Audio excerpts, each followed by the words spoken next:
Y a-t-il dans le cœur de la Vierge Marie autre chose que le nom de notre Seigneur Jésus-Christ?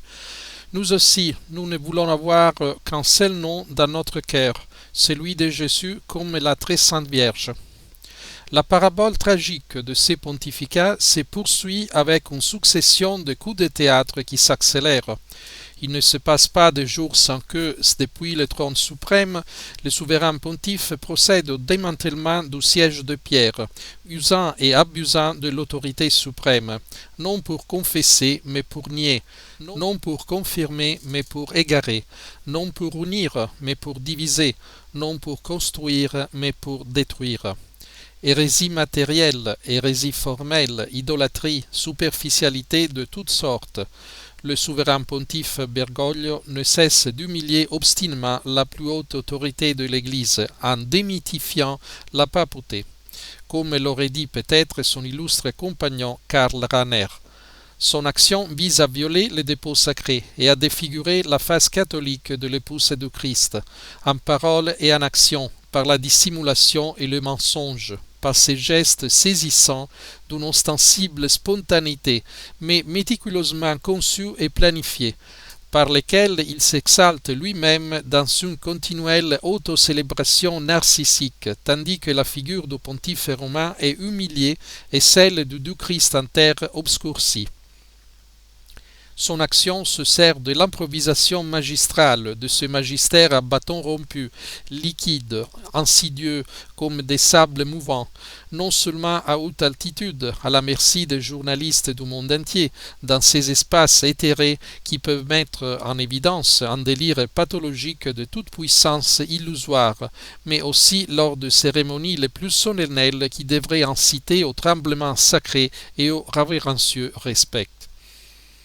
À l'occasion de la mémoire de la Vierge de Guadalupe, le pape Bergoglio a une fois de plus donné libre cours à son évidente intolérance mariale qui rappelle celle du serpent dans l'histoire de la chute, dans ces proto-évangiles qui prophétisent l'hostilité radicale placée par Dieu entre la femme et les serpents, et l'hostilité déclarée de ce dernier qui, jusqu'à la fin des temps, va essayer de mordre le talon de la femme et la vaincre, elle et sa descendance.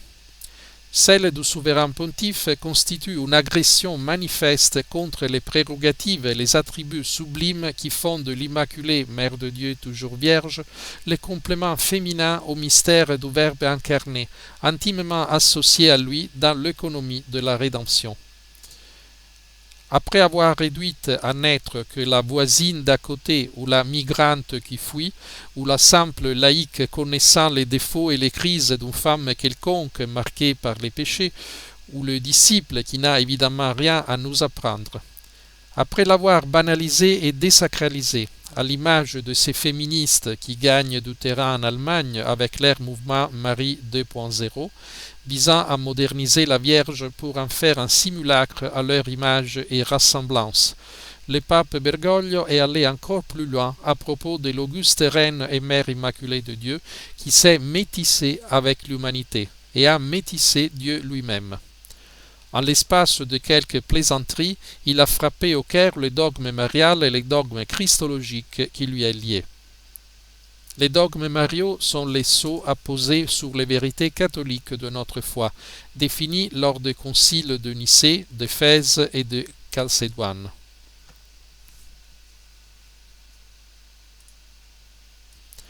En l'espace de quelques plaisanteries, il a frappé au cœur le dogme marial et le dogme christologique qui lui est lié. Les dogmes mariaux sont les sceaux apposés sur les vérités catholiques de notre foi, définis lors des conciles de Nicée, d'Éphèse et de Chalcédoine. Ils sont le rempart indestructible contre les hérésies christologiques et contre le déchaînement furieux des portes du monde souterrain. Ceux qui les traversent et les profanent montrent qu'ils sont du côté de l'ennemi.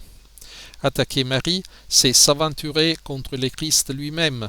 Attaquer la mère, c'est s'élever contre le Fils et se rebeller contre le mystère même de la très sainte Trinité. La Théotokos immaculée, terrible comme une armée rangée en bataille, acies ordinata, livrera bataille pour sauver l'Église et détruire l'armée de l'ennemi déchaîné qui lui a déclaré la guerre. et avec lui toutes les Pachamamas démoniaques retourneront définitivement en enfer. Le pape Bergoglio ne semble plus contenir son incapacité à supporter l'Immaculée, et il ne parvient même pas à la cacher sous cette apparente dévotion ostentatoire, toujours sous les projecteurs des caméras, alors qu'il a abandonné la célébration solennelle de l'Assomption et la récitation du rosaire avec les fidèles, qui remplissaient la cour de San Damas et la loggia supérieure de la basilique de Saint-Pierre sous Saint Jean-Paul II et le pape Benoît XVI. Le pape Bergoglio utilise la Pachamama pour briser la Vierge de Guadeloupe. L'intronisation de cette idole amazonienne jusque sur l'autel de la confession de Saint-Pierre n'était rien de moins qu'une déclaration de guerre à la dame et la patronne de toutes les Amériques qui, par son apparition à Juan Diego, a détruit les idoles démoniaques et conquis les Indiens pour le Christ et pour l'adoration du Dieu très vrai et unique, grâce à sa médiation maternelle. Et ce n'est pas une légende. Quelques semaines après l'épilogue de l'événement synodal qui a marqué l'investiture de la Pachamama au cœur de la catholicité, nous avons appris que le désastre conciliaire du Novus Ordo Missae fait l'objet d'une modernisation supplémentaire par l'introduction de la rosée dans les canons eucharistiques au lieu de la mention du Saint-Esprit, la troisième personne de la Très Sainte Trinité.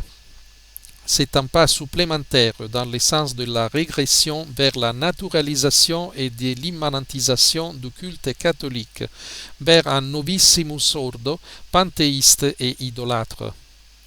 La rosée, entité présente dans le lieu théologique des tropiques amazoniens, comme nous l'ont appris les pères synodaux, apparaît comme le nouveau principe immanent de fécondation de la terre qui opère sa transsubstantiation dans un tout panthéistement relié, auquel les hommes sont assimilés et soumis à la gloire de la Pachamama. Et nous voilà plongés dans les ténèbres d'un nouveau paganisme, mondialiste et éco-tribal, avec ses démons et ses perversions. Par cet énième bouleversement liturgique, la révélation divine passe de la plénitude à l'archaïsme. De l'identité hypostatique de l'Esprit Saint, nous glissons vers l'évanescence symbolique et métaphorique propre à la rosée, que la gnose maçonnique a fait sienne depuis longtemps.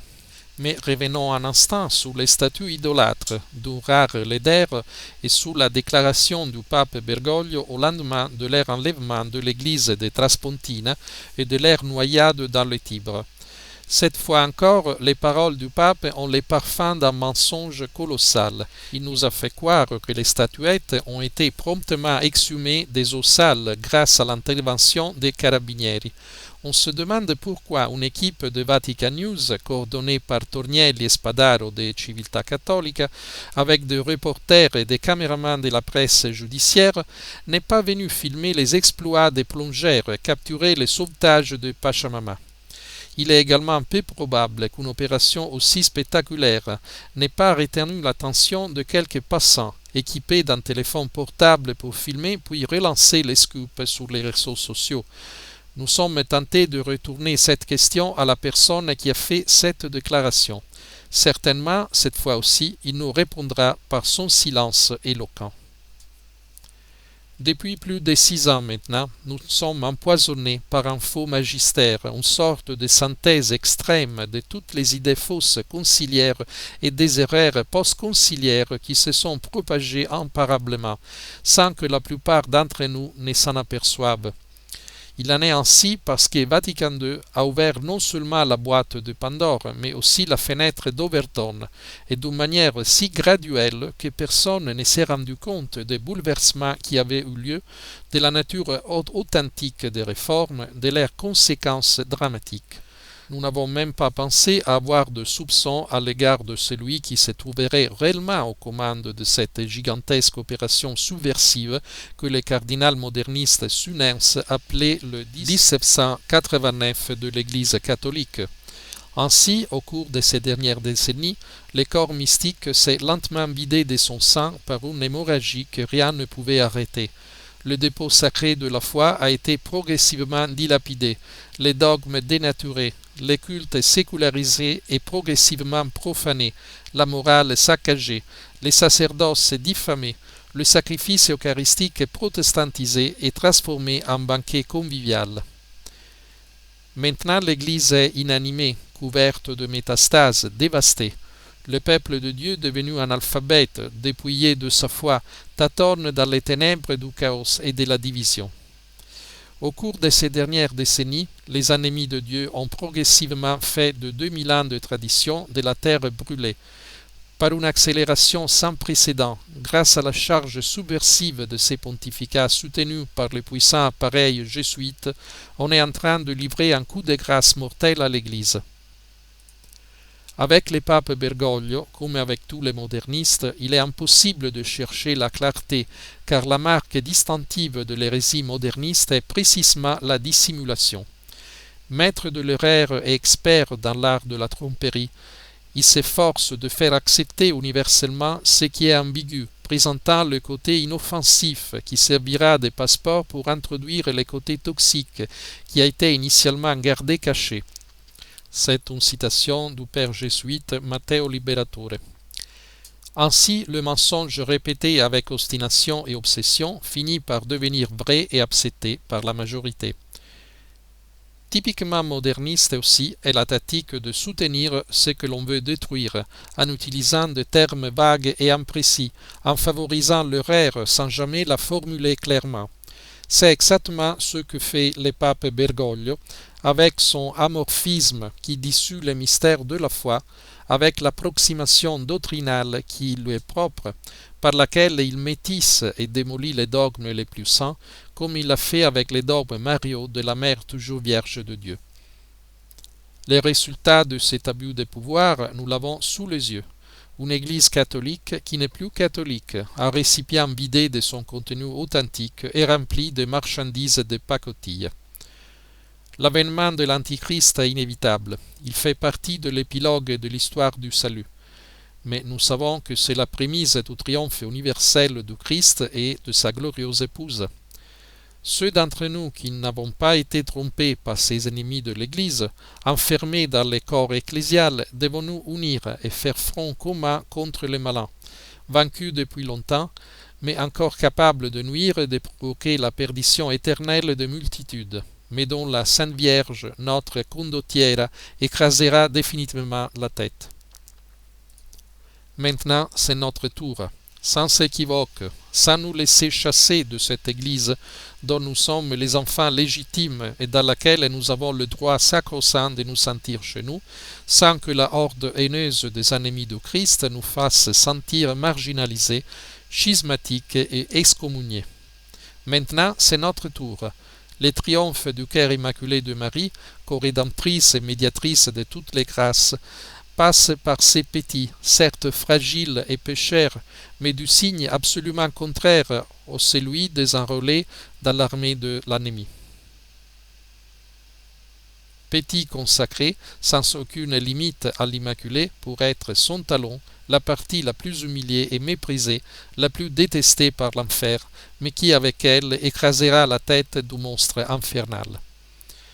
Salut Marie Grignon de Montfort s'est demandé. Mais quand ce triomphe aura-t-il lieu? Dieu seul le sait. Notre tâche est de veiller et de prier, comme le recommande ardemment sainte Catherine de Sienne. Et là, je meurs, cependant je ne puis mourir. Ne restez pas endormis dans la négligence, faites au moment présent ce qui est possible.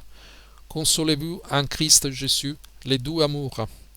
Noyez-vous dans le sang du Christ crucifié, mettez-vous en croix avec le Christ crucifié, cachez-vous dans les plaies du Christ crucifié, baignez-vous dans le sang du Christ crucifié.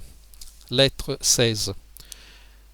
L'Église est enveloppée par les ténèbres du modernisme, mais la victoire appartient à notre Seigneur et à son épouse. Nous voulons continuer à professer la foi éternelle de l'Église face au rugissement du mal qui l'assiège. Nous voulons veiller avec elle et avec Jésus dans ces nouveaux Gethsémani de la fin des temps, pour prier et faire pénitence en réparation de nombreuses offenses qui leur ont été faites. Carlo Maria Vigano, archevêque titulaire d'Ulpiana, nonce apostolique. Merci pour votre attention. Suite à la réduction des activités économiques, je suis sans revenu pour plusieurs mois. Pour bénéficier d'autres vidéos introuvables ailleurs, merci de soutenir Forum France en utilisant le lien à l'écran. N'oubliez pas de partager sur les réseaux sociaux. Pouce à l'air et à bientôt.